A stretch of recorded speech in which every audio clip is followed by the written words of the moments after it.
Good morning everyone. नए scholar हैं Bentham. Bentham आपके सिलेबस में है नहीं, लेकिन अगर मिल पढ़ेंगे तो बेंथम पढ़ना ही पड़ता है। और इथिक्स में आप लोग इथिक्स पढ़ा है आप लोगों ने? बेंथम पढ़ा है कि नहीं पढ़ा है?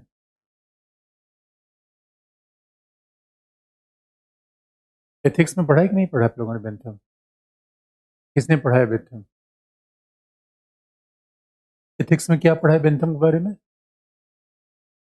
क्या उपयोगितावाद? क्या है उपयोगितावाद? अच्छा। और और कोई बात पढ़ी हो?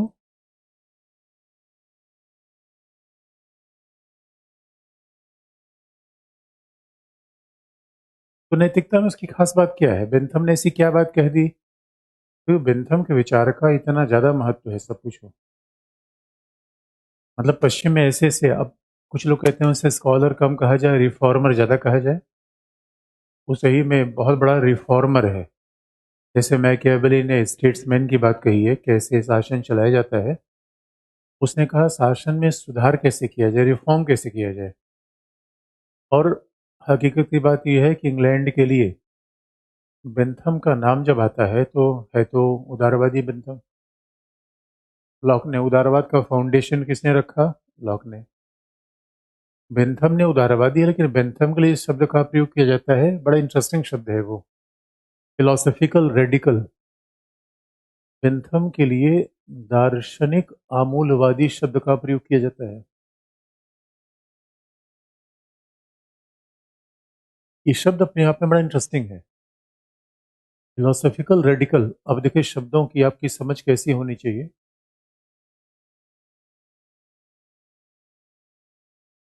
बेंथम को उदारवादी और रेडिकल हो, ये शब्द अपने आप में विरोधाभासी है। उदारवादी सामान्यतः रेडिकल उदारवादी, तो इसलिए शब्दों की थोड़ी भी आपको समझ है। तो दार्शनिक आमूलवादी से माइन ने इसके लिए शब्द का प्रयोग किया है, फिलोसफिकल रेडिकल। बड़ा इंटरेस्टिंग बात है। हमने बार बार कहा है कि उदारवादी मध्यम मार्गी होता है, रेडिकल होता है मध्यम मार्गी। उदारवाद का मतलब है प्रिंसिपल ऑफ गोल्डन मीन, अतिवाद नहीं। उदारवाद का मतलब यह है कि वो एक्सट्रीमिस्ट नहीं मानेगा, अतिवादी विचारधारा उदारवादी मानता ही नहीं। वो मध्यम मार्ग को स्वीकार करेगा, वो मिडिल पाथ को लेगा। अब आप जरा देखिएगा, मध्यम मार्ग का मतलब, ये बात मान लीजिए, मध्यम मार्ग का मतलब है कि जब उसको मध्यम उदारवादी है, मध्यम मार्गी है, तो उसको रेडिकल क्यों कहा गया? ये इंटरेस्टिंग पार्ट है। लेकिन जिन लोगों ने एथिक्स पढ़ा है, तो ये बताइए, देखिए मैं आपको ज्ञान की परीक्षा पे नहीं दे रहा हूँ, मैं कुछ जानना चाहता हूँ। जब आपसे पूछता हूँ तो ऐसा नहीं कि मतलब उसमें कंपेयर करने की बात है। तो मैं कुछ जानना चाहता हूँ, हो सकता है कि कुछ नज़रिया आप और बता दें, इसलिए मैं आपसे पूछता हूँ। तो बिंदुओं के बारे में ऐसा क्या है कि उसने कुछ ऐसी बात एथिक्स में कह दी जो बड़ी ही रेडिकल किस्म की है। इसका इसके पहले वो कल्पना भी पश्चिमी चिंतन में नहीं था। उसने पूरी धारा को बिल्कुल मोड़ दिया। ऐसी क्या बात कह दी? सबसे पहले मेरी साख शुद्ध है, तो इसे ये बात तो स्पष्ट नहीं होती उसने उसमें रेडिकल क्या है फिर। अब देखो थोड़ी बात हम कंपेयर कर दें। जब बेंथम पढ़ते हैं तो क्यों रेडिकल बात हो जाती है, उदारवादी भी कैसे है।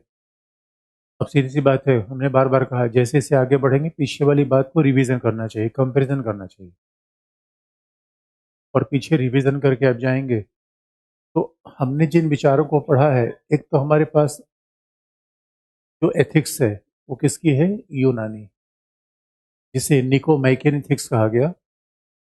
यूनानी दौर की एथिक्स जिसे कहा गया वर्च्यू एथिक्स, यानी सद्गुण नैतिकता। यूनानी दौर की एथिक्स को माना गया सद्गुण नैतिकता। इसका मतलब है हर व्यक्ति का स्वभाव अलग अलग है, हर व्यक्ति की विशेषता अलग अलग है, और जो व्यक्ति की विशेषता है उसी हिसाब से उसे काम कराया जाए। और अंततः समाज का नैतिक संचालन तभी संभव है जब विवेक का नियंत्रण हो, विजडम का नियंत्रण हो। इसे यूनानी दौर में मान लिया गया। यानी यूनानी दौर में बात मानी गई कि व्यक्ति को क्या करना चाहिए। और कहीं न कहीं यूनानी दौर में माना जाता था कि व्यक्ति शरीर के लिए नहीं है, और नैतिकता का मतलब ये मान लिया गया कि व्यक्ति को समुदाय की भलाई के लिए काम करना चाहिए। नैतिकता का मतलब क्या है? सत्य, ईमानदारी, निष्ठा।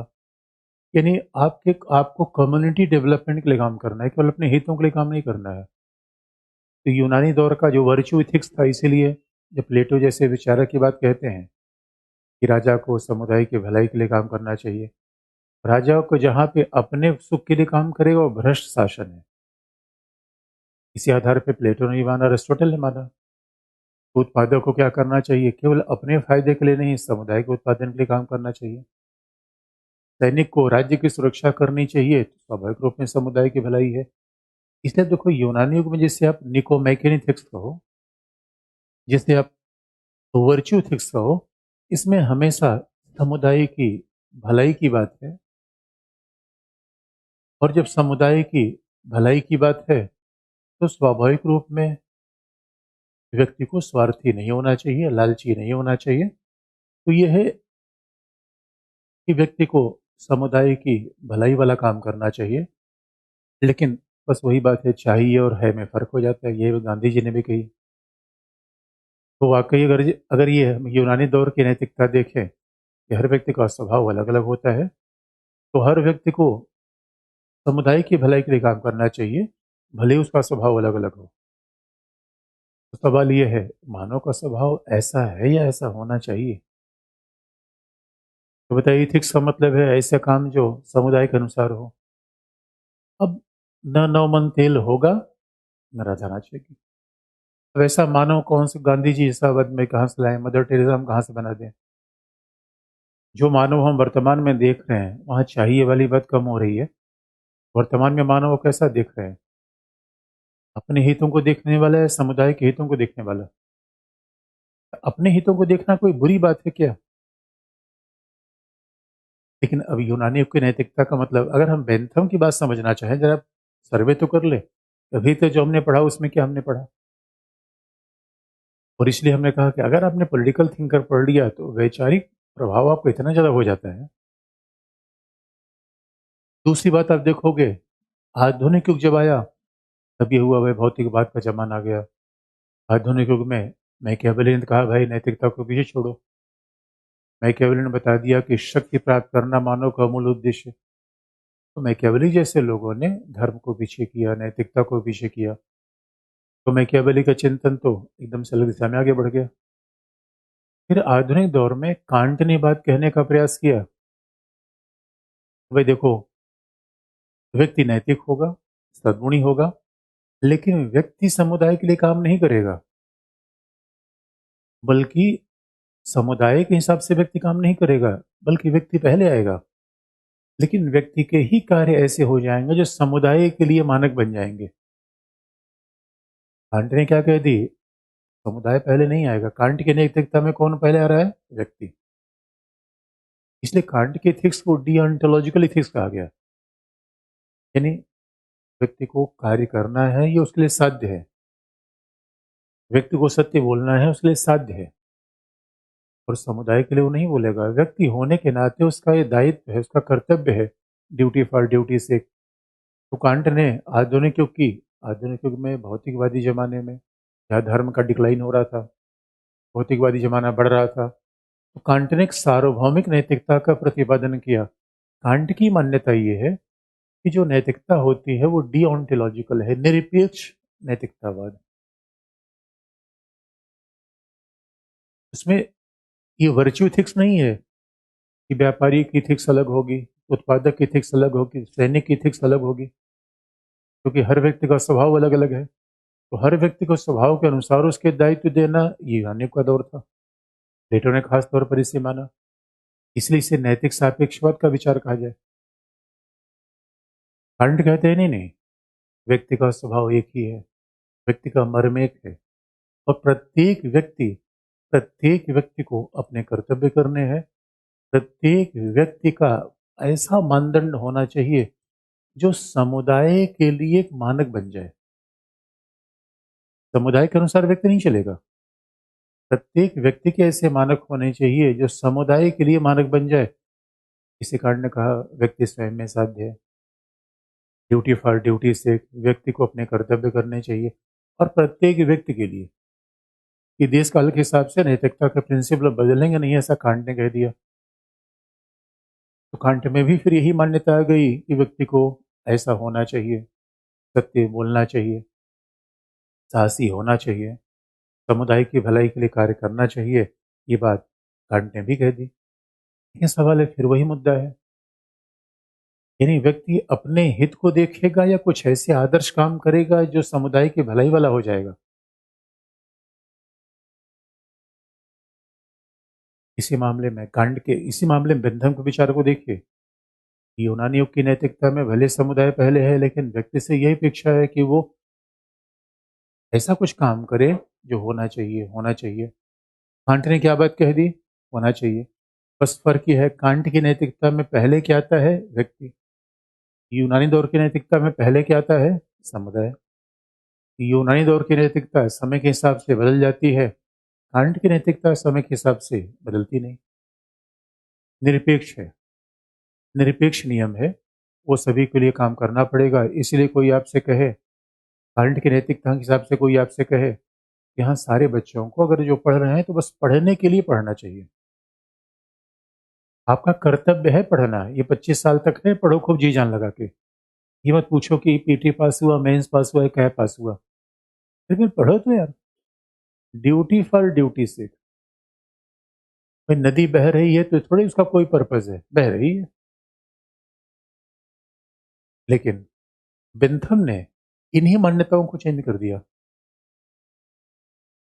बेंथम का सीधा तर्क ये है, बेंथम का सीधा तर्क ये है कि देखो भाई, पहले मूल मानव स्वभाव को मान लो। मानव अपना हित देखने वाला है, नंबर एक। चाहिए एक अलग मुद्दा है, ऐसा होना चाहिए, ऐसा होना चाहिए।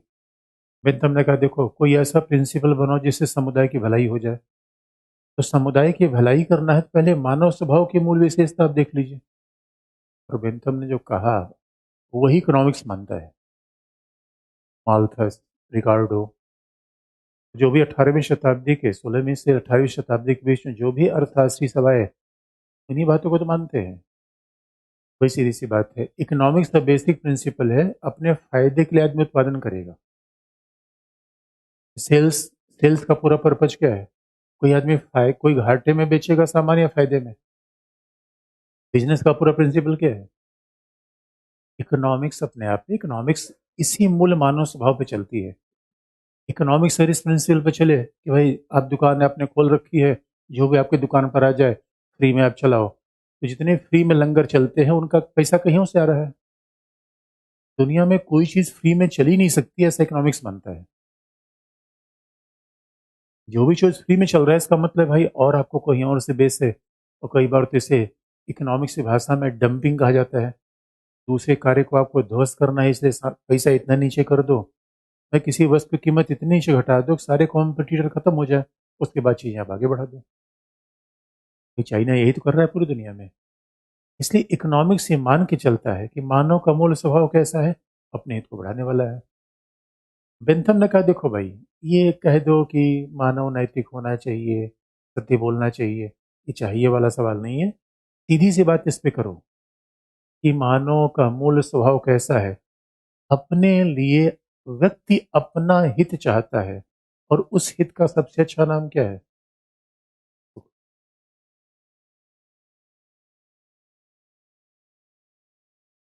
व्यक्ति को प्लेजर चाहिए। पहली बात तो यह और याद रखिएगा, जिस समय बेंथम लिख रहा था, बेंथम के समय में भी, और वो ऐसा थोड़ी विचार, हमारे लिए विचार ऐतिहासिक कम फिलोसफिकल ज्यादा होता है। ये मतलब नहीं कि बेंथम ने भले ही कह दिया हो कोई बात 18वीं शताब्दी में, बेंथम ने भले ही कोई बात 18वीं से 19वीं शताब्दी में कह दी हो, लेकिन वो मान्यताएं तो आज भी है। अब देखो, जैसे कोई सोशल रिफॉर्म लेकर आप आए, जैसे राज्य कोई काम करेगा तो लोग अपोजिशन क्यों करते हैं? परंपरा के खिलाफ है, प्रथा के खिलाफ है, धर्म के खिलाफ है। इंग्लैंड का समाज वही था। लॉक लड़ी रहा था, और लॉक इतना होशियार था, बीच में कह कह के निकल जाता भगवान ने सब कुछ किया, भगवान ने सब कुछ किया।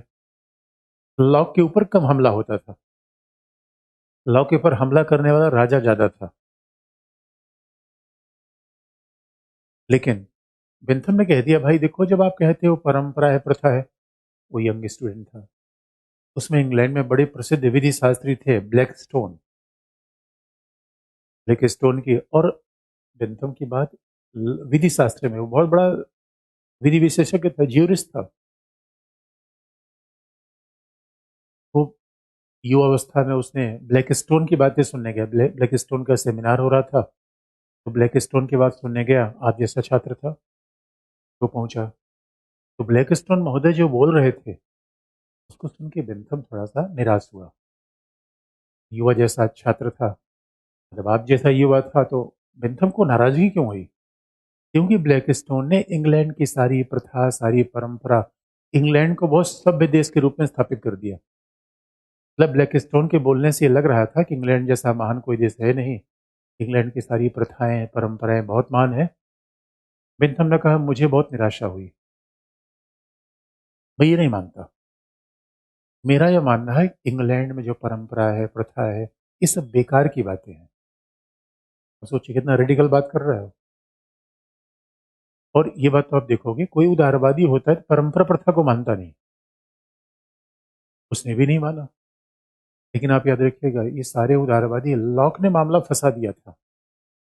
लॉक ने कह दिया ईश्वर होगा, प्राकृतिक विधि होगी।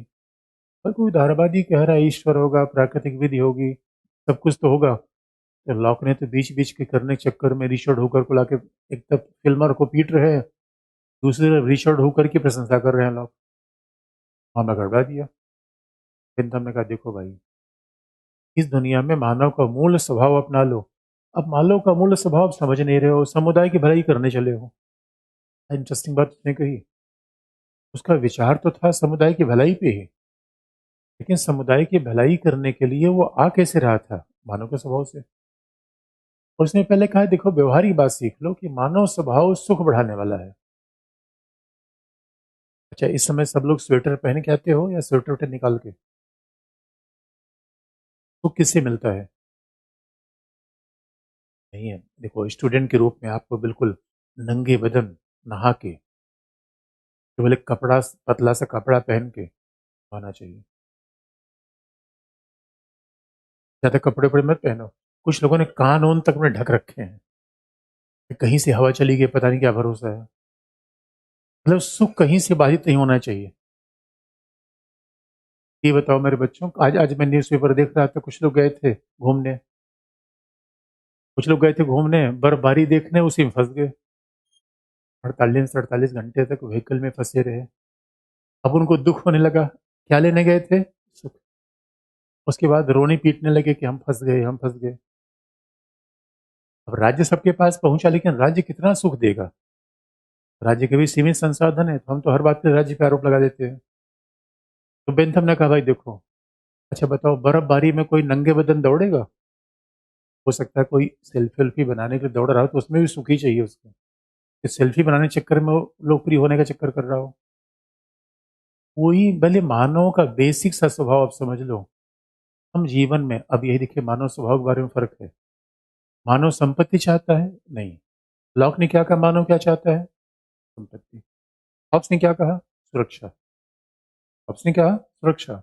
प्लेटो ने क्या कहा? नैतिकता। यानी मानव के स्वभाव के बारे में अगर एग्रीमेंट होता, शायद इतने विचार हम पढ़ते ही नहीं। यही मानव की विषय है। यही सोशल साइंस है, जो फिजिक्स और मैथमेटिक्स अलग है। इसलिए बेंथम ने कहा कि मानव स्वभाव कैसा है, मान लो सुख प्राप्त करना। कौन सा ऐसा बच्चा है इस क्लास में जो दुख लेना चाहता हो? नहीं, कोई ऐसा, मैं पूछ रहा हूं आपसे, मुझे क्या पता है। मैंने तो यही देखा, कबीर दास थे जो दुख लेना चाहते थे। कबीर ने क्या कहा था? दुखिया सब संसार है, खावे और सोवे। दुखिया दास कबीर है, जागे और रोवे। आपका नाम क्या है? दुखी राम होना चाहिए नाम, या सुखी राम? और आपको बता दूं, जहां सबसे ज्यादा लोग सुख है हमारे देश में, पंजाब, नाम क्या है? हैप्पी, हनी। वो नाम ही सुख वाला रखते हैं।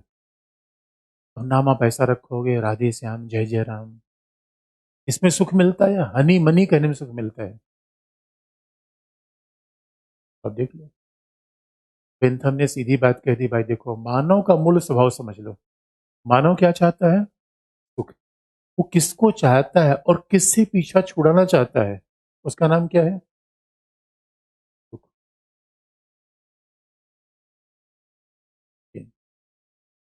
यही मानव का मूल स्वभाव है, और इसी मानव के मूल स्वभाव के आधार पे सब कुछ बनना चाहिए। और जो सुख दे वो उपयोगी, जो दुख दे अनुपयोगी। इसमें स्वेटर सुख दे रहा है दुख दे रहा है? अच्छा, इसी क्लास में मैं आपके अगल बगल 2-2 किलो आइस रखवा दूं, बर्फ रखवा दूं, दुख देगा या सुख देगा?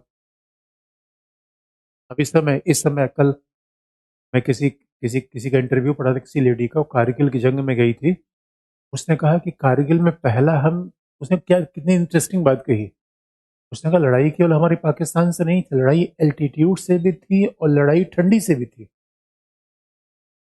हिमाचल के लोग रोज ही लड़ रहे हैं, किससे? मौसम से। इसमें से कौन सा ऐसा बच्चा है जो दुख लेना चाहता है?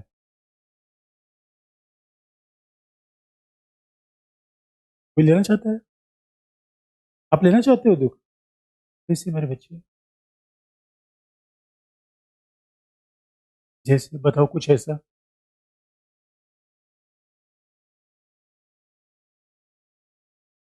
अच्छा, सुबह सुबह उठना एक प्रकार का दुख है?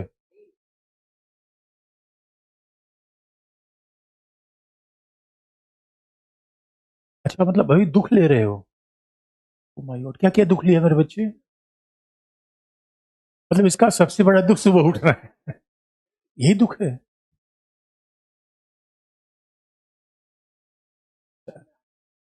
अच्छा, स्टैंड देते हैं। लेकिन बेंथम ने ऐसा नहीं कहा। बेंथम ने कहा मेरे बच्चे, यानी हमारे ऊपर दो ही देवता है, कोई कोई एक है सुख देवता, दूसरे हैं दुख देवता। एक सुख देवता है, दुख देवता है।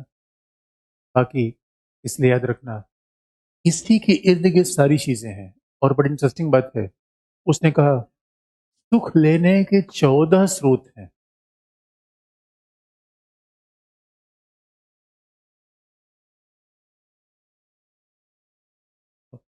कितने इंपेरिकल तरीके से बात कर रहा है, मतलब कितने अपने आप को अनुभवात्मक तरीके से बात कर रहा है। उसे कहा गया परंपरा, यानी हम जीवन में कोई काम क्यों करते हैं? परंपरा, धर्म, इतिहास नहीं। जीवन का लक्ष्य साध्य क्या है? सुख। सुख साध्य है या शक्ति? सुख। सारे जीवन का मूल मर्म क्या है? सुख। आप शक्ति लेना चाहते हैं, शक्ति से प्राप्त मतलब सुख लेना चाहते हैं? अब देख लो मेरे बच्चों, रिपब्लिक डे का प्रोग्राम देखो। सरकार के लोग कैसे बड़े बड़े वाहनों में गए, आगे बैठे रहे, और बाकी मेरे बच्चे पास के धक्के खा रहे थे। गए देखने आप लोग कार्यक्रम? देख लो आप कहाँ बैठे थे, बाकी लोग कहाँ बैठे थे। तो सुख मिला या दुख मिला? क्या करना चाहते हो? और मेरे बच्चे, इसलिए सुख कैसे मिलता है? स्रोत है पहला, सुबह सुबह चाय पीना। सुख मिला कि नहीं मिला? ये क्या है? जो सुख इंद्रियों से मिलता है। आप अच्छी चीज देखना चाहते हो, बुरी चीजें? अच्छी चीज। क्या टेस्ट करना चाहते हो?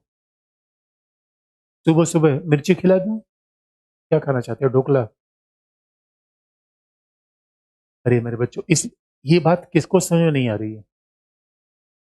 इसे जब बेंथम से पूछा गया, ये बताओ ये लॉ क्या कह रहा था, प्राकृतिक विधि प्राकृतिक व्यवस्था, उनका बकवास मुझसे मत करो। मैं सर आपसे मैं पूछ रहा हूँ, आप इतने गुस्से क्यों हो रहे हो? तो सब बेकार की बातें हैं, ये मुझे मत सुनाओ। मैंने कहा सर आप ईश्वर को मानते कि नहीं मानते हैं? गलत सुनो, मानव का मूल स्वभाव सुख प्राप्त करना है, ईश्वर भी साधन है। वही मैं कहीं जा रहा था, किसी ने कहा चलो इस बाबा के यहाँ दर्शन कर लेते हैं। मैंने कहा खास बात क्या है? कहा जो मांगोगे पूरा हो जाएगा। वहाँ भगवान के पास हम क्यों जाते हैं? मान्यता लेने। हमारी मान्यता की लिस्ट है 2.5 लाख रुपए की, लड्डू है ढाई ढाई रुपए का। इतने होशियार हैं, इतने बड़े बिजनेसमैन हैं हम, सोचो। 2.5 लाख का सुख कितने देना चाहते हैं? ये भगवान तो सबसे बड़ा सहारा है जो इतने कम पैसे में इतना सुख देने का वादा करता है। बाकी बाजार कहीं नहीं है। भगवान साथ दे या सुख साथ दे? कौन कह रहा भगवान साथ दे? बेंथम दौड़ा लेगा मेरे बच्चे? भगवान साध्य नहीं है। साध्य क्या है? बेंथम ने कहा भी कैसे सुख मिलता है, 14 स्रोत उसके बता दिए। 14 जैसे स्वाभाविक रूप में इंद्रियों से भी सुख मिलता है, कुछ एग्जाम्पल में बता दो। सेंसेस से सुख मिलता है।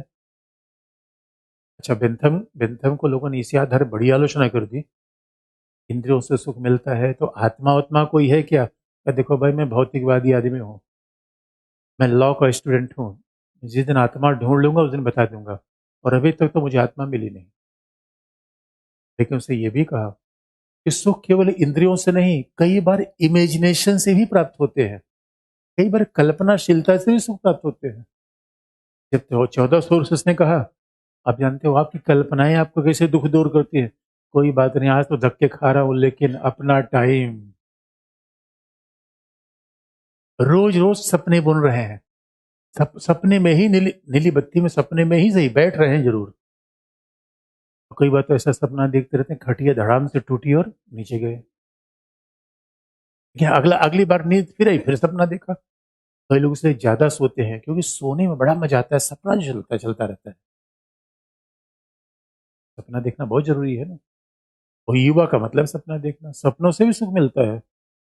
कई बार धार्मिक मान्यताओं से सुख मिलता है। ये बात बड़ी इंटरेस्टिंग है। उसने धार्मिक मान्यताओं को खारिज नहीं किया। उसने कहा लेकिन जीवन का सबसे बड़ा पर्पज क्या है? और आपको पता है, जब ये बात वो कह रहा था, उससे धर्माधिकारी प्रसन्न होते या नाराज होते? तो कल्पना करके देखिए, जब ये बात वो कह रहा था कि मानव जीवन का परम उद्देश्य सुख की प्राप्त करना है, सुख की प्राप्त करना है, स्वर्ग जाना है, मानव को उद्देश्य स्वर्ग जाना है। इसे याद रखिएगा। ये बात वो जिस समय कह रहा था, इंग्लैंड का पूरा समाज भौतिकवादी नहीं था। धर्म का महत्व उस समय बहुत ज्यादा था। अब सोचिए, धर्माधिकारी उससे नाराज हुए होते या उसका सम्मान करते? धर्माधिकारी उससे बहुत नाराज थे। अरे धर्माधिकारी कह रहे अरे कैसी बातें किया जा रहा है भाई। तो याद रखिए, ईसाइयत में, धर्म में, बाइबल में बातें नहीं कही गई थी। मैं बार बार इस बात को रिपीट करता रहता हूँ, अगर पश्चिम कितनी भौतिक प्रगति हुई है तो देखिए तो लोग कैसे रहे।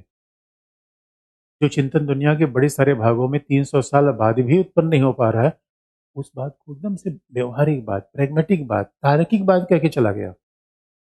और ये बिला वजह का हम ये कहते रहते हैं कि हम समुदाय के भलाई के लिए काम करेंगे। कई लोग कह रहे हैं कि एनजीओ खोल लेंगे। यार क्या एनजीओ खोल लोगे? अपने भले करना चाहते हो, एनजीओ खोल लोगे? यही बात हम नहीं मानते। हम क्या कहते हैं, अब हाँ हो सकता है दो चार सन्यासी किस्म के लोग दुनिया में हो जाए, इसको हम इनकार नहीं कर रहे हैं। भाई गांधी जैसे लोग इसी धरती पे थे कि जिन्होंने अपने भले की बात सोची नहीं। लेकिन बेंथम्स का कहना ना भाई ऐसा नहीं है। कुछ लोग शक्ति से भी सुख प्राप्त करना चाहते हैं। बड़े पद पे हम क्यों जाते हैं? आप सिविल सर्वेंट बनना चाहते हैं, उसके पीछे मिलने वाला सुख। आप दोनों क्या? सीधी बात बताओ मेरे बच्चे, ये बताओ, आप आपके नाम के सामने आईएएस को मोटे अक्षर से लिख दिया जाए और खटारा टेम्पू रख दिया जाए कि सिर्फ चलो, और बंगला जो बंगलो होता है आईएएस ऑफिसर का, उसको छोड़ के एक कमरे का नेहरू विहार वाला कमरा बनवा दिया जाए, रहोगे उसमें? अगले दिन से एग्जाम देना बंद कर दोगे मेरे बच्चे। बेंथम की बात मानी जाए, हमें शक्ति भी प्राप्त क्यों करना चाहते हैं? सुख के लिए। धर्म के पास क्यों जाना चाहते हैं? सुख के लिए। इंद्रियों के पास क्यों जाना चाहते हैं? सुख के लिए। मित्रता क्यों करना चाहते हैं? सुख के लिए। संबंध क्यों बनाना चाहते हैं? सुख के लिए। जब उसने 14 कारण का उल्लेख किया तो इसमें सब एक एक चीज बताइए कि हम मित्रता करना चाहते हैं सुख प्राप्त के लिए, और मित्रता करना चाहते हैं, संबंध को बनाना चाहते हैं, बड़े पद पे जाना चाहते हैं। इन सब का एक ही पर्पस है जीवन में, क्या है? सुख और सुख। यानी बाकी सब चीजें उसके पीछे आती हैं। अब जरा सोच के देखो, बेंथम ने तो वैसे धार्मिक मान्यताओं को बिल्कुल धता बता दिया। भाई धार्मिक मान्यताएं में क्या है? मानव जीवन नैतिक होना चाहिए, अच्छा होना चाहिए, सदा सच बोलिए, आपका कोई दुख पहुंचा दे तभी उसके सुख पहुंचाने की बात करते रहिए। ऐसा तो हमने तो धार्मिक ग्रंथों में ऐसा पढ़ा है। बेंथम पूरी बात ही बिल्कुल अलग किस्म से किए जा रहा है। उन्होंने कहा ना, ईश्वर ईश्वर जीवन इंपॉर्टेंट नहीं है। इसे कहा जाता है बेंथम भौतिकवाद की पराकाष्ठा पर था। जब इंग्लैंड में भौतिकवाद इतना ज्यादा था कि डॉलर को लोग डॉलर को ही गोल्ड मानने लगे थे, डॉलर को एक तरीके से भगवान मानने लगे थे। और सही मायने में सबसे बड़ा दुनिया में भगवान आज के डेट में क्या है? डॉलर। दुनिया में सबसे बड़ा भगवान डॉलर, रुपया और पाउंड। यानी सबसे बड़ा रुपया यह है ही नहीं है। यही बात बेंथम ने कह दी। इसका मतलब हम इसी की तलाश में हैं। और आप देख लीजिए, 14 मामलों में अगर मैं संक्षेप में हमने बात कही, तो आप भी निःसुख प्राप्त करना चाहते हैं इनका कुछ अलग से? हाँ, इसमें कल्पनाशीलता भी है, इंद्रियां भी है, धार्मिक है, शक्ति है, मित्रता है, संबंध है। इन सब चीजों से सुख प्राप्त करना चाहते हैं। दूसरी बात, ये स्रोत है। और उसने कहा इनका मापन कैसे किया जाए? उसे कहा गया, फिर तुमने कहा इन सुखों का मेजरमेंट कैसे किया जाए? अब बताइए, जो चीज मेजरमेंट होगा, यानी वो कह रहा गणना होगा, और सुख का मेजरमेंट कैसे होगा? उसे कहा जाता है फेलिसिफिक कैलकुलेशन।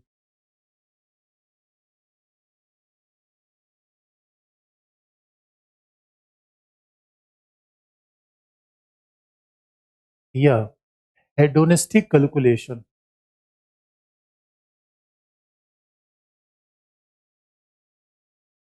फेलिसिफिक या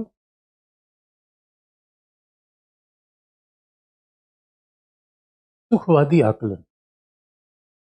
हेडोनिस्टिक कैलकुलेशन, फेलिसिफिक कैलकुलेशन। तो कैसे सुखों की गणना कैसे की जाए? सुखों की मात्रा कैसे पता लगाई जाए? मात्रा कहिए, गणना कहिए, उसने वो प्रिंसिपल बता दिया। तो सुखों की मात्रा या गणना कैसे की जाए, उसको उसने बताया किस तरीके से। सुख की अवधि कितनी देर तक है, ड्यूरेशन।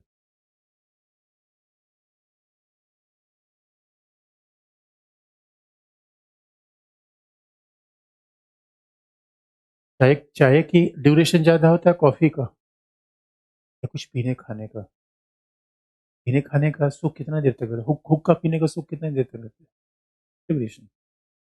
अच्छा, कोई चीज पिया तुरंत उसका नशा उतर गया, बोल कहते हैं यार मजा नहीं है, ड्यूरेशन कम है। सुख का ड्यूरेशन कम होना चाहिए, ज्यादा होना चाहिए? ड्यूरेशन, यानी 1 घंटे वाला सुख ज्यादा है या 2 घंटे वाला? 2 घंटे वाला कौन सुख है? क्या पियोगे 2 घंटे तक सुख रहेगा? अच्छा, चाय पीने का सुख कितने देर तक है? एक। तो सीधी सी बात, ड्यूरेशन मतलब है जो सुख ज्यादा होगा वो ठीक है, जो सुख कम होगा वो ठीक है, ज्यादा होगा। दूसरा, सुख में निश्चितता होनी चाहिए, सर्टेनिटी।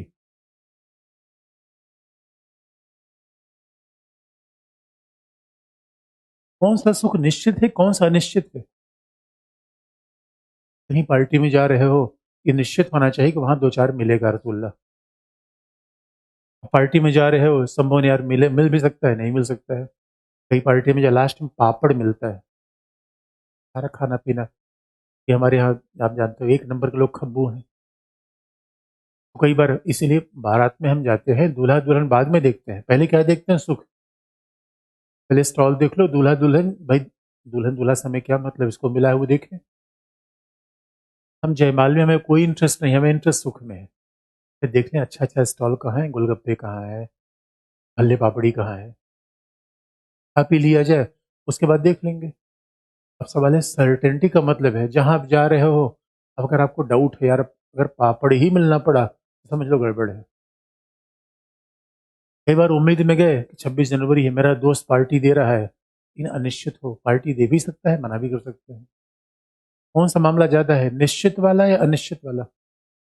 इसे कहा जाता है हाथ में अगर मोर आ जाए, हाथ में कबूतर आ जाए, तो मोर की तलाश में कबूतर छोड़ना नहीं चाहिए। निश्चित, निश्चित के पीछे जाओ। कई बच्चे बड़े होशियार होते हैं, पहले कोई ना कोई जॉब कर लेते हैं, उसके बाद यूपीएससी तैयारी करते हैं। एक चीज तो निश्चित हो गई। लेकिन कई लोग कहते हैं ना ना भाई, अलग अलग जीवन के तरीके हैं। बेंथम कहता है पहले निश्चित वाले सुख की तरफ जाओ, निश्चित वाले सुख की तरफ नहीं। तीसरा, और कैसे सुख नापोगे? सुख कितना उत्पादक है, सुख कितना प्रभाव करता है। मुंह तक ही सुख हुआ या पूरे शरीर को एकदम से सुख के पैदा कर गया? कुछ सुख है, पता चला कि केवल हाथ को सुख दिया। इसका मतलब उत्पादकता कितनी है।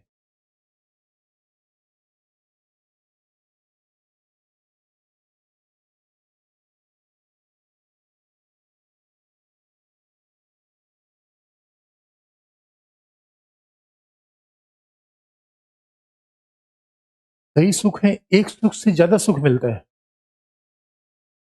कई बार पता चला कि कोल्ड ड्रिंक पी लिया, कोल्ड ड्रिंक से और भी सुख मिल रहा है।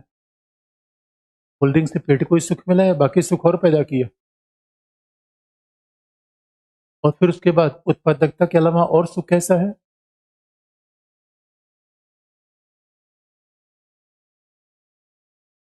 सुख किस, सुख कितना है? ड्यूरेशन है, उत्पादकता है, निश्चितता है, और कितना है? एक्सटेंड। कितने लोग उससे प्रभावित हुए।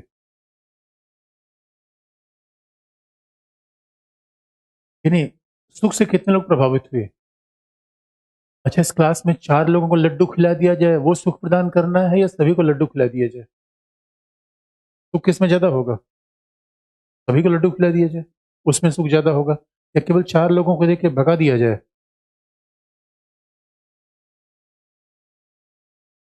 इसलिए दूसरा, तीव्र कितना है, इंटेंसिटी कितना है।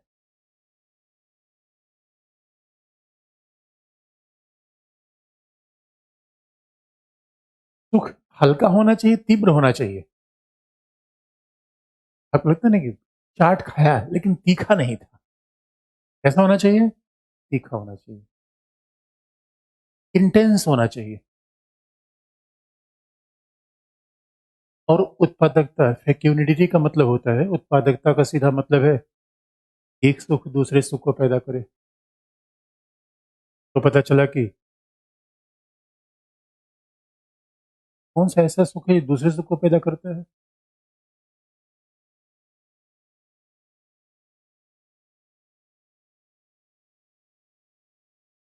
आप बताओ यार, सब आपने कोई सुख नहीं लिया है क्या? सारे एग्जाम्पल मुझे बताने हैं। हाँ, ये बहुत सही एग्जाम्पल है। एक सुख किस सुख को पैदा करता है? दूसरे सुख। खाना खाने के बाद नींद आती है। ये कितना अच्छा एग्जाम्पल दिया। पक्का सोकड़ा, कौन कौन है ये? कितना व्यवहारिक बच्चा है, इसको पहली बार बेंथम देखो, ये और किसी क्लास में आज तक बोला नहीं। बेंथम कितना व्यवहारिक है, इस बात से पता चलता है। और इसमें क्या बचा, कितने कितने हो गए?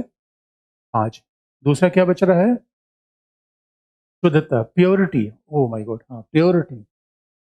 अब पता चला अरे रसगुल्ला, उसी के बीच में कंकड़ फंस गया, मजा खराब कर देता है।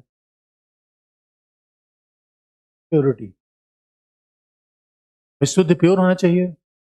दूध पी रहे हो, उसी के बीच में एक मच्छर की टांग फंस गई, पूरा किरकिरा हो जाता है मामला।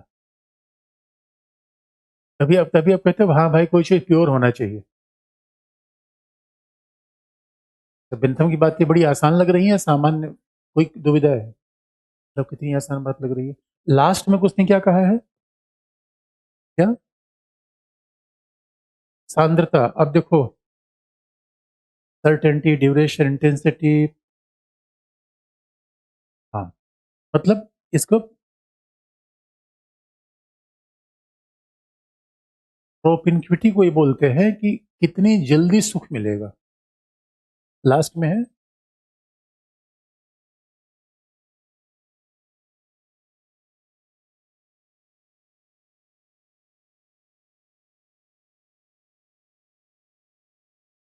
कि कितनी शीघ्र वो सुख मिलेगा, कितनी जल्दी से जल्दी वो सुख मिलेगा। अब पता चला कि इसे कई बार बच्चे वनडे की तैयारी करने लगते हैं कि सर एक एग्जाम दिया नौकरी लग गई, ये पीटी मेंस और इंटरव्यू का बड़ा झाला पड़ रहा है। तब तक इधर प्रोफेसर बन जाते हैं, एक एग्जाम दिया क्वालिफाई हो जाते हैं। तो कई बार ऐसा सुख होता है जो बड़ी स्टेप लेता है। अब आपको मंत्री बनना है तो पता चला कि अभी बीजेपी के नए प्रेसिडेंट कह रहे थे कि पॉलिटिक्स एक मैराथन है। पॉलिटिक्स से मैराथन नहीं है, जीवन के सारे बड़े काम मैराथन है। लेकिन अब मैराथन में सुख बीच में दुख ज्यादा होने लगता है। इसलिए आप देखोगे घर वाले क्या चाहते हैं, आपके माध्यम से उन्होंने भी सुख तलाश रखा हुआ है। जब आपसे हम ज्यादा समय लेते हैं तो उनका दुख बढ़ता जाता है, उनका दुख डबल बढ़ रहा है। एक तो पैसा लग रहा है, कुछ मिल नहीं रहा है। उन्होंने आपके बहाने सुख ढूंढ रखा है मात्रा। यानी आप जब आप बड़े अधिकारी बन जाते हैं तो आप अपने आप को सुख देते हो, पूरा परिवार, ताऊ मामा चाचा फूफा सब सुख लेते हैं, उसका सब लेते हैं। इसलिए आपसे उम्मीद रखे हुए हैं, जिस दिन बड़े अधिकारी बन जाओगे हमें भी कुछ कार और दोगे, कुछ पैसा वैसा दोगे। रोज ही सोखे जा रहे हो, 10 रुपए दो, 20 रुपए दो, 100 रुपए दो, 1000 रुपए दो, अभी तो ले रहे हो ना। इसलिए आप याद रखना। इसलिए अगर आप पेरेंट्स के हिसाब से देखो, कई बार हम पेरेंट्स सोचते हैं भाई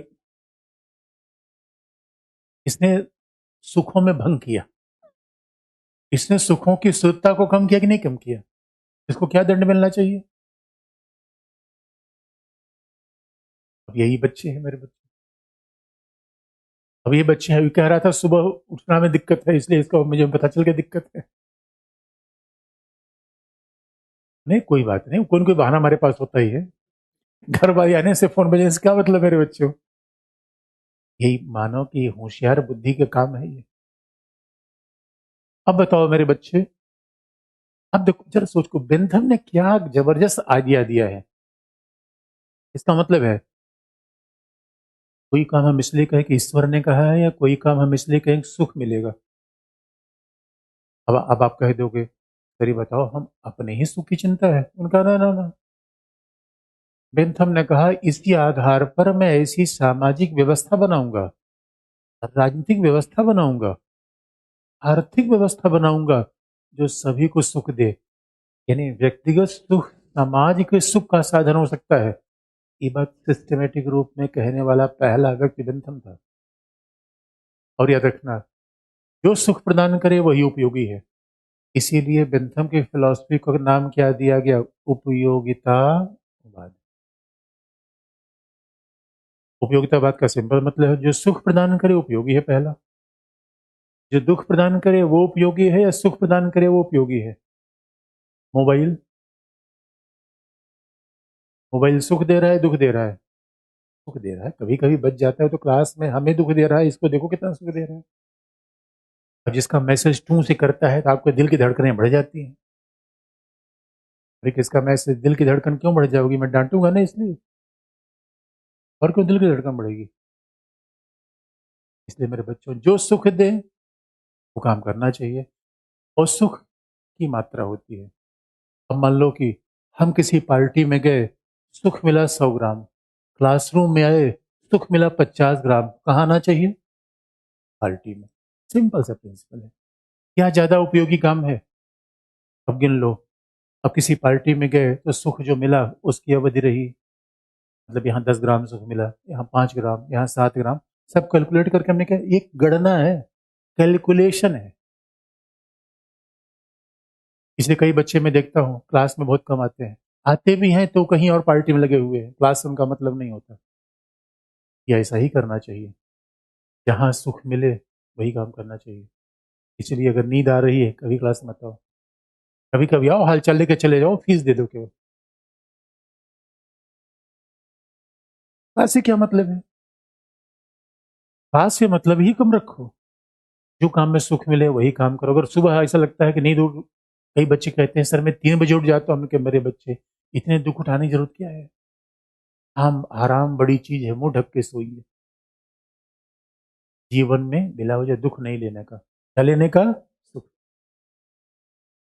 तो ग्रंथों की बातों को बड़ी लोगों ने आलोचना की, और सबसे बड़ा आलोचक तो उसका शिष्य मिल है, जीएस मिल का वो टीचर था। और जीएस मिल ने कहा मेरे जीवन को बर्बाद करने में मेरा गुरु ही बहुत बड़ा उत्तरदायी था। कई बार गुरु चेले के बीच में रिलेशन बड़ा गड़बड़ हो गया था, क्योंकि मेरा पर्पस तो आपको जीएस मिल बताना है। इन जीएस मिल के बहाने बेंथम ने कितनी बड़ी धारा मोड़ दी। इंग्लैंड में एक ऐसा आदमी पैदा होता है जिसने परंपरा, प्रथा, धर्म, मानव के लिए फिलॉसफी ही नहीं बता दी। यानी और उसने कहा भाई देखो नैतिक काम वही है जो सुख पैदा करे, याद रखना। और फिर उसने कहा सारे राज्य, सरकार, समाज, इकोनॉमी एक ही प्रिंसिपल पे चलनी चाहिए, अधिकतम लोगों का अधिकतम सुख। Greatest greatest happiness of greatest number. उसने सीधी सी बात कही, भाई एक व्यक्ति का सुख, कितनी बड़ी व्यवहारिक बात कही। इसे यूनानी दौर में क्या होता था। अब अगर आप सोचोगे कि सब आदमी महात्मा गांधी ऐसे बन जाए, जीवन कभी प्रबंध हो ही नहीं पाएगा। ऐसा आदमी कहाँ से लाओगे आप। इसलिए आप मानव के मूल स्वभाव को बदलने का प्रयास मत करिए। जो मानव का मूल स्वभाव है उसी के हिसाब से व्यवस्थाएं बना दीजिए, अपने आप मामला ठीक हो जाएगा। जो मानव का मूल स्वभाव है उसी के हिसाब से व्यवस्था बना दीजिए। इसलिए अब उसने इसी बेसिक प्रिंसिपल पर पूरी फिलॉसफी बना दी। अब स्वाभाविक रूप में, यानी पूरी सामाजिक व्यवस्था, तो आप बात स्पष्ट हो कि जहां 50 ग्राम सुख मिलना चाहिए वो काम करना चाहिए, जहां 100 ग्राम मिलना चाहिए वो काम करना चाहिए। 100 ग्राम, यही बेसिक फिलॉसफी है। बहुत सीधी सी बात है। ऐसा, यानी अब समाज को ऐसा, समाज का प्रबंध कैसा हो, समाज कैसा चले, इकोनॉमी कैसे चले, पॉलिटिक्स कैसे चले, हर चीज साधन है किसके लिए। इसलिए अब बेंथम से पूछा गया भाई शासन कैसा होना चाहिए, तो उसने कहा सीधा अपना लो जो अधिकतम लोगों को अधिकतम सुख दे। तो बेंथम से सवाल पूछा गया शासन कैसा होना चाहिए, तो उसने कहा भाई देखो जो अधिकतम लोगों को अधिकतम सुख दे। एक मतलब एक पूरा यूनिक दर्शन है उसका कि लोगों को समुदाय की भलाई, भाई समुदाय की भलाई तो नैतिकता होगी, लेकिन समुदाय की भलाई की जा सकती है मानव के स्वभाव को मानने के बाद भी। कमाल की बात है उसकी। का मानव के स्वभाव को मान लीजिए, तभी आप समुदाय की भलाई कर पाएंगे। और समुदाय की भलाई आप कैसे कर पाएंगे, तो सीधा उत्तर है, इसलिए उससे पूछा गया कौन सा शासन है जो अधिकतम लोगों को अधिकतम सुख दे देगा, उसका नाम क्या है, लोकतंत्र। यानी याद रखिएगा हर चीज, एक शब्द का प्रयोग होता है, एक इंस्ट्रूमेंटल वैल्यू होता है, एक इंट्रिंसिक। इसी चीज के दो मतलब होते हैं। जैसे आपने स्वेटर पहन रखा है, तो स्वेटर का कोई अंतर्निहित महत्व है या उसका उपकरण के रूप में महत्व है। स्वेटर है, बाइक है, यह आपका उपकरण है जीवन में सुख बढ़ाने का। लेकिन सुख का स्वयं में महत्व है। दो चीजें होती है, एक का स्वयं में महत्व होता है, एक का साधन के रूप में महत्व होता है। कौन कौन सी ऐसी चीजें हैं जो आपके लिए साधन के रूप में महत्वपूर्ण है। जो साधन के रूप में महत्वपूर्ण है उसे क्या कहते हैं, इंस्ट्रूमेंटल वैल्यू। शब्दों का हेरफेर होता है। जो स्वयं में महत्व है उसे हम क्या कहते हैं, इंट्रिंसिक वैल्यू। एक स्वयं में साध्य है, एक साधन है। तो स्वयं में साधन, स्वयं में साध्य क्या है, सुख। बाकी सब चीजें क्या है, साधन। ईश्वर साधन है या स्वयं में साध्य है। बेंथम के हिसाब से क्या होगा, इसे आप समझ लो कि उसके पादरी बहुत भड़कते थे। देख कहाँ से नास्तिक आदमी पैदा हो गया है, क्या विकार की बात कर रहा है। अरे ईश्वर पहले आते हैं, धर्म पहले आता है या सुख पहले आता है। उनका देखो बाबा सुख पहले आता है, ये मैंने समझा हुआ है, बाकी कोई चीज नहीं है, बाकी सब साधन है। इसलिए लोकतंत्र को उसने क्या कहा, अब ये नहीं कि यूनानी दौर जैसा लोकतंत्र क्या है, व्यक्ति को अच्छा बना देगा, नैतिक बना देगा। अरस्तु ने तो यही कहा था। अरस्तु से पूछा गया लोकतांत्रिक शासन क्यों है, यहाँ तक मैकियावेली से पूछा गया लोकतांत्रिक शासन क्या है, उसमें राष्ट्र की भावना होती है, व्यक्ति राष्ट्र के लिए अपनी जीवन बलिदान कर देगा, गणतंत्री विचार होगा। बेंथम से पूछा गया बेंथम जी ये सब क्या इंपॉर्टेंट है, लोकतंत्र ऐसे होता है। रूसो ने क्या कहा था, व्यक्ति अपने जीवन का बलिदान कर देगा, समुदाय की भलाई सोचेगा। वो रूसों की एक बात आती है ना कि जहाँ एक माँ के 5 बच्चे मर गए और माँ जाके मंदिर में लड्डू बाँट रही है। बेंथम ने कहा, झूठ-मूठ की बात मुझे मत बताया करो। कहीं और हम मुझे करके दिखा दो, मैं मान लूँगा। बेंथम ने कहा, ये सब बेकार की बातें मत बताओ। वो बात बताओ जो मैं स्वीकार कर लूँ। इसे आप याद रखिएगा। बेंथम ने पूरी फिलॉसफी बदल दी। उसने कहा, भाई देखो, उससे पूछा गया, सर ये बताओ, लोकतंत्र में बहुमत का शासन, लोकतंत्र में सबको सुख क्यों मिलता है? कर लो।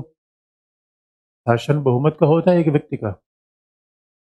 राजतंत्र में कितने लोगों का शासन होता है? सुख कितने को मिला? कुलीन तंत्र में कुछ को, धनिक तंत्र में कुछ को। और उसने कहा, अगर लोकतंत्र से अच्छा कोई शासन खोज सकते हो, अगर उससे अच्छा कोई शासन खोज सकते हो तो मेरे पास आना, मैं इसको बदल दूंगा। बस ये बता देना, सुख ज्यादा देता हूं। ये सब, जबकि कई लोग ये मानते हैं लोकतंत्र व्यक्ति को नैतिक बनाने का माध्यम है, सामुदायिक जीवन भागीदारी करेंगे। इतनी सीधी सी बात है। मंत्री कोई क्यों बनता है? सुख के लिए। हाँ, लेकिन उस बात में अधिकतम लोगों को अधिकतम सुख है क्योंकि अवसर आपको ही मिला हुआ है। इसे बेंथम से पूछा गया, वोटिंग राइट कितना दिया जाए? कहा, हर व्यक्ति को एक वोट दो। पहली बार ही बात करने वाला था वो। एक व्यक्ति एक व्यक्ति एक मौत का फार्मूला जो आज पूरी दुनिया में स्वीकार्य है, इसका निर्माता कौन था? बेंथम। जिसे कहते हैं सार्वभौमिक वयस्क मताधिकार। इतनी बड़ी बात कह गया। उसने पूछा गया, ये बताओ, हर व्यक्ति को एक वोट क्यों दे दिया जाए? क्या कमाल की बात करते हो यार। हर व्यक्ति सुख लेना चाहता है। ऐसा थोड़ी कि राजा को सुख ज्यादा चाहिए, आम व्यक्ति को कम। इतनी बड़ी बात कह गया। समानता की बात वो सुखों के आधार पे कह गया। हर व्यक्ति को एक वोट क्यों मिलना चाहिए? उसने कहा, everybody shall be counted as one, nobody shall be more than one. हर व्यक्ति का महत्व कितना होगा? एक। किसी व्यक्ति का महत्व एक से ज्यादा नहीं होगा। यहाँ देखो, हर सिद्धांत उसका सुख के इर्द गिर्द घूम रहा है। फिर उससे पूछा गया, लोकतंत्र सुख कैसे देता है? अरे उसने कहा, भाई देखो, हर व्यक्ति को एक वोटिंग राइट है, सुखी तो है। फिर उससे पूछा, सुख कैसे देता है? सांसदों को वेतन भत्ता चाहिए। और फिर उससे पूछा गया कि इंग्लैंड का हाउस ऑफ लॉर्ड क्या है? इंग्लैंड में संसद थी, अमीरों अमीर बैठते थे, राजा महाराजा। उसने कहा, ना ना, सब हटाया जाइए। उसने कहा, केवल निर्वाचित संस्था होनी चाहिए लोकतंत्र में, जो हाउस ऑफ लॉर्ड है, लॉर्ड सभा है, जो बैठती है, वो सब हटाया जाए। और उससे पूछा गया, सांसदों को वेतन भत्ता दिया जाए कि ना दिया जाए? उनको लो, इसीलिए तो सांसद बनते हैं। वो कह रहे हो वेतन भत्ता नहीं दोगे, बिना वेतन भत्ता क्या काम करेंगे? उनको दो। और याद रखिएगा, आधुनिक सिविल सेवाओं का सैद्धांतिक निर्माता है वो। उसे पूछा गया है, बताओ ये सेवाएं कैसी होनी चाहिए? पॉलिटिक्स डेमोक्रेटिक होनी चाहिए। आधार उसने क्या बताया? सुख या परंपरा? उसने कहा, वह मानव स्वभाव है। यानी याद रखिए, बहुत ध्यान देने की बात है। जैसे आपको याद है, एक शब्द का प्रयोग हमने किया था मैकियावेली में, यूनिवर्सल इगोइज्म। ऐसे ही कहीं न कहीं बेंथम भी मानता है कि मानव का यूनिवर्सल स्वभाव है सुख प्राप्त करने वाला। क्या एशिया, क्या अफ्रीका, क्या कहीं भी, मानव में यूनिवर्सल स्वभाव है सुख प्राप्त करना। इसलिए से पूछा गया, लोकतंत्र कहाँ अपनावा दिया जाए? तो क्या बात करते हो, जहां जहां मानव है सब जगह डेमोक्रेसी अपनाओ। सुख बढ़ाने का यही तरीका है। और पहली बार उसने कहा, सिविल सेवा के एग्जाम परीक्षा पर होना चाहिए, कंपटीशन पर लो, ये राजा महाराजा के सिस्टम पे नहीं।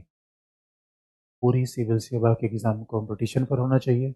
सबको प्रवेश का मौका मिलना चाहिए, क्योंकि सब लोग सुख लेना चाहते हैं। इसलिए आप समाज की सेवा करने जा रहे हैं, सुख लेने जा रहे हैं? क्या करने जा रहे हैं? पॉलिटिक्स में कोई भागीदारी क्यों करता है? सुख लेने। लेकिन यही तरीका है, हर व्यक्ति सुख लेगा तो पॉलिटिक्स क्या होगी? अधिकतम लोगों का अधिकतम सुख अपने आप हो जाएगा। और यही याद रखिए, जो इकोनॉमिक्स थे, माल्थस, रिकार्डो, यही तो इकोनॉमिक्स मानती है। भाई देखो, बाजार, बाजार का बेसिक प्रिंसिपल क्या है? सबको खुला छोड़ दो, सब लोग अपने फायदे के लिए काम करेंगे। अपने यहाँ बाजार प्रतिस्पर्धी रहेगा, बाजार अच्छा रहेगा। बाजार को रेगुलेट करने का प्रयास मत करो। इसीलिए आप देखोगे बेंथम ने सीधा कह दिया, सिविल सेवा क्यों? सुख देने के लिए। लोकतंत्र क्यों? सुख देने के लिए। और अधिकार क्यों? अधिकार क्यों? सुख देने के लिए। समानता क्यों? सुख देने के लिए। सिविल सेवा क्यों?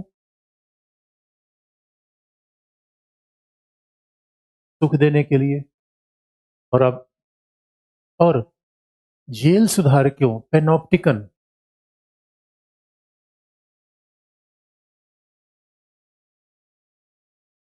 पेनॉप्टिकन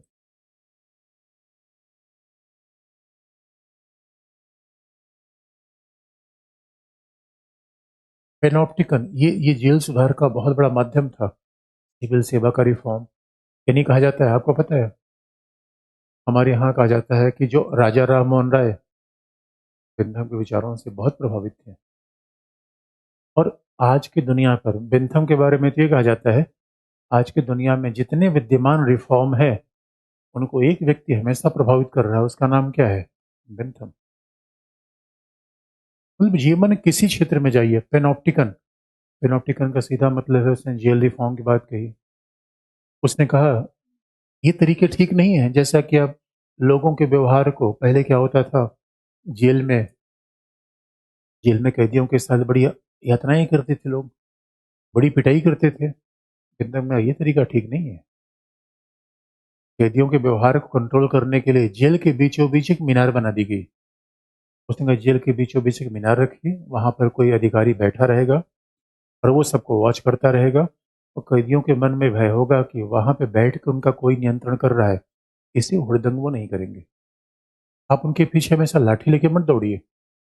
और दंड भी कैसा होना चाहिए? रिफॉर्मेटिव। सुधार के लिए उनको दंड दीजिए। मानव में अधिकतम संभावना है वो सुधार कर जाएगा, बिला वजह डेथ पेनल्टी, कठोर से कठोर दंड, ये मानव के लिए सही तरीका बिल्कुल नहीं है। सिविल सेवा, अब जरा सोच के देखिए, इंग्लैंड अगर इतना आगे बढ़ा तो कैसे कैसे लोग आए। और आपको लगता नहीं मेरे बच्चों, कांट की इथिक्स, मैं ये नहीं कर रहा हूँ कांट की इथिक्स हो सकता है कोई आप जैसा कोई बहुत पढ़ा लिखा व्यक्ति मान ले कि ठीक है, दुनिया में बड़े बड़े सन्यासी वैरागी हैं, उनको हम इनकार नहीं कर सकते। लेकिन मेजोरिटी आदमी का स्वभाव यही है कि क्या करना चाहता है? सुख लेना चाहता है। ऐसा प्रिंसिपल बनाओ या जो धरती पर लागू हो पाए। अब आपका प्रिंसिपल क्या है? राम राज्य का। अब वो राम मैं कहाँ से लाऊं जो राज्य बन जाए? साम्यवाद का, आगे चल के मार्क्सवाद पढ़ेंगे। तो मानव पूरे समुदाय की भलाई के लिए काम करेगा, ऐसा मानव होगा। अपने हितों को नहीं देखेगा, ऐसा मानव होगा। कमाल की बात है। गांधी बाबा थे, गांधी के बच्चे भी इस बात को नहीं मानते थे, उसे वो उनसे नाराज रहा करते थे। अब कहां से ऐसा मानव लाओगे? इसलिए अब जरा सोच के देखिए, अधिकार, आपको याद है लॉक की बात? आपको याद है लॉक की बात? लॉक ने क्या कहा था? लॉक ने क्या कहा था? अधिकार कहां से मिला? क्या? क्या? जन्म से मिला, और जन्म का मतलब है वो प्राकृतिक विधि भी ईश्वरीय है, हमेशा से है। अब बताइए, ईश्वर ने प्राकृतिक विधि दिया, प्राकृतिक विधि ने अधिकार दिया, और जब और उस अधिकार के लिए लोगों ने आपस में समझौता किया। जब बेंथम से पूछा गया, सर ये बताओ ये समझौता कहाँ हुआ, तो फिर मूर्खता वाली बात करनी शुरू कर दिया। रहे पर मैं नहीं कह रहा हूं, ऐसा लॉक ने कहा था। सब बेकार की बातें हैं, समझौता। अच्छा, अजीब सी बात आपको नहीं लिखी, हाफ लॉक में हो सकता है कुछ बच्चों को सुविधा दिखी हो। समझौता कब समझौता हुआ यार? कई बच्चों को आज भी शक है, सर समझौते में कितने लोग आए थे?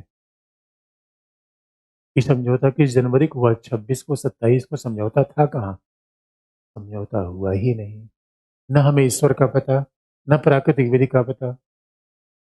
इसे आप याद रखिएगा। लॉक ने बेंथम ने लॉक की पूरी परंपरा को फुल स्टॉप लगा दिया। बेंथम के चिंतन में सामाजिक समझौते का विचार दिख रहा है? नहीं। वो कहता भाई अमूर्त बातें मत किया करो। जिन बातों को प्रमाणित न कर सके, जिनको देख न सके, वो बातें आप किए जा रहे हो। सामाजिक समझौता हुआ, अधिकार प्राकृतिक विधि से आया, प्राकृतिक विधि ईश्वर ने बता दिया। ये तो ठीक है, वैसी बात हो गई। मैं कैसी प्रेमिका की खोज में हूं जिसका कोई एड्रेस ही नहीं। आप भी किसी खोज में है जिसका एड्रेस ही आपको नहीं पता है। खोजते रहिए फिर। ईश्वर उसी एड्रेस का नाम है। ईश्वर, आत्मा, परमात्मा। बेन ने कहा मैं एक ही बात जानता हूं, हैप्पी हो जाएगी, बल्ले बल्ले। अच्छा पार्टी होती तब अच्छा लगता है, या कहीं प्राणायाम हो जाता तब अच्छा लगता है? एक एक एक आप ही जैसे युवा बच्चों के एक बार में लग गया योगा शिविर में। हम कहा आंख बंद करो। कहा आंख कैसे बंद करूं? प्रेम के ऐसे बंद कर लो। कहा, नहीं बंद हो रही है। भाग गया वो। कहा ये हमारे बस का रोग नहीं। आंखें बंद कैसे कर लूं यार? कमाल की बात है। कहीं कुछ देखने को मैं 3 घंटा देखूंगा? बताओ मेरे बच्चे। बेंथम से पूछा गया अधिकार कैसे मिला? उनका सुख देता है। भाई सीधी बात करना नहीं जानते क्या? हम कहा ना ना मेरे बच्चे कर रहे समझौता हुआ है। उनका मैं आके सबको पीटूंगा। कोई समझौता नहीं। इसकी बातें ठीक दिख रही है आपको? अरे मेरे बच्चों, अधिकार इसीलिए मिला हुआ है, ज्यादा ज्यादा सुख मिल रहा है। आगरा के बच्चे भी यहाँ बैठे हुए हैं। जब वहां आगरा हम लोग जाते हैं सबसे अच्छा वाला पेठा खरीदते हैं, खराब वाला नहीं। कौन सी शादी में जाके अच्छा लगता है? जहां दूल्हा दुल्हन का स्टेज बहुत अच्छा था, या जहां खाने पीने का इंतजाम अच्छा था, या जहां कोई ऐसी शादी हो रही जो बड़े आध्यात्मिक तरीके से हो रही है, तो खाना पीना कुछ खिलाया नहीं गया, कह क्या है बेकार की शादी थी यार। और पहले पहले पहले तो लोग शादी ब्याह में क्या होता था, थोड़ा सा भेंट टोंट भी देते, 10 रुपए 5 रुपए देते थे, तो कहते हैं हाँ शादी और अच्छी थी। हमारा सम्मान भी हुआ, 10 5 रुपए के लोग बैठे रहते थे। सुख मिला। सुख, ये बताओ कहीं जाओगे, अच्छा खाना मिल जाए, अच्छा खाना मिल जाए, 10 5 रुपए मिल जाए, तब अच्छा लगता है? प्रवचन पे अच्छा लगता है। ज्यादा भीड़ प्रवचन के लिए आती है, लंगर के लिए आती है? लंगर के लिए आती है। मानव स्वभाव क्या है? अधिकार मिला सुख के कारण। बेंथम ने, यानी कहा भी जाता है इसे रेडिकल कहलाता है वो। बेंथम को आप क्या कहेंगे? उदारवादी कहेंगे, उपयोगितावादी कहेंगे? क्या? धीरे से आप बोल रहे हैं। उपयोगितावाद क्या है? अच्छा बताइए, बेंथम व्यक्ति आजादी को मानता है? बेंथम व्यक्ति आजादी को मानेगा नहीं मानेगा? मानेगा। मानता है। आजादी, अधिकार से आजादी मिल रही, आजादी मानता है। बेंथम लोकतंत्र मानता है नहीं मानता है? मानता है। बाजारवादी व्यवस्था मानता है। लोकतंत्र मान रहा है, बाजारवादी व्यवस्था मान रहा है। तो जो लोकतंत्र मानेगा, संविधान का शासन मानेगा, व्यक्ति का। उदारवादी हुआ है नहीं हुआ? इसको उपयोगितावादी क्यों कह रहे हो मेरे बच्चों? आप उसको उपयोगितावादी क्यों कह रहे हो? यानी याद रखिएगा, बेंथम कौन है? उदारवादी। लेकिन आपको पता है, उसने उदारवाद के सारे सिद्धांत, सामाजिक समझौता, प्राकृतिक विधि, इस सब को हटा के फेंक दिया, और पूरे उदारवाद को नए पिलर पर खड़ा किया। अभी आपको पता है भाई, उदारवाद जब बात आ जाए, उदारवादी कौन होगा? व्यक्ति के अधिकार, लोकतंत्र, संविधानवाद, स्वतंत्रता, बाजारवाद, इनको जो माने उदारवादी है। इनका सब मान रहा है। लेकिन उदारवाद का जो लॉक ने पिलर बनाया था, सामाजिक समझौता, प्राकृतिक विधि, प्राकृतिक अधिकार, उन सबको उठा के हिंद महासागर में नहीं, इंग्लिश चैनल में कहाँ ले जाके फेंक दिया। इसलिए उसे रेडिकल कहा गया। उदारवादी होने के बावजूद पुराने उदारवाद की धारा को एकदम यू टर्न मार दिया। इसे जैसे हम उपयोगितावाद कहते हैं, उसी का नाम क्या है? उदारवाद। बात स्पष्ट हुई? इसलिए जब उसे पूछा गया समानता क्यों होनी चाहिए, उन्होंने कहा अरे भाई सब सुख समान लेते हैं इसलिए होने चाहिए। अधिकार क्यों होना चाहिए? ज्यादा से ज्यादा लोगों को सुख मिलेगा। लोकतंत्र क्यों होना चाहिए? सुख मिलेगा। और सिविल सेवा क्यों होनी चाहिए? सुख मिलेगी। जबकि जितने धर्म है, परंपरा है, वो दुख देते हैं। अब धर्म कहेगा उपवास करो। उपवास करने में सुख है, पार्टी लेने में? आप ही बता दो। कई बार बहुत ज्यादा खाते खाते अगर पेट को आराम देना है तो एक दिन हम फास्टिंग रह जाएंगे, लेकिन सुख के लिए, बिना वजह दुख लेने का नहीं। आंसू चाहिए या हंसी, क्या चाहिए? धीरे से बोल रहे हो, और हंसी को भी इतने धीरे से बोल रहे हो। यही बेंथम ने कहा। बेंथम ने पूरे लॉक के चिंतन के आधार को बढ़ाकर भी लॉक के चिंतन को हिला दिया। बात स्पष्ट हुई। इससे उसने कहा, देखो भाई, मैं अमूर्त बातें नहीं करता, सामाजिक समझौते की बात क्या करूं। उसने कहा, उदारवाद में लॉक साहब ने अब बातें तो अच्छी कर दी, संविधान बना दिया, लोकतंत्र बना दिया, अधिकार बना दिया, पिलर ही बेकार है। लेकिन बारी आती है बेंथम की आलोचना की, जहां शुरू होता है मिल का चिंतन,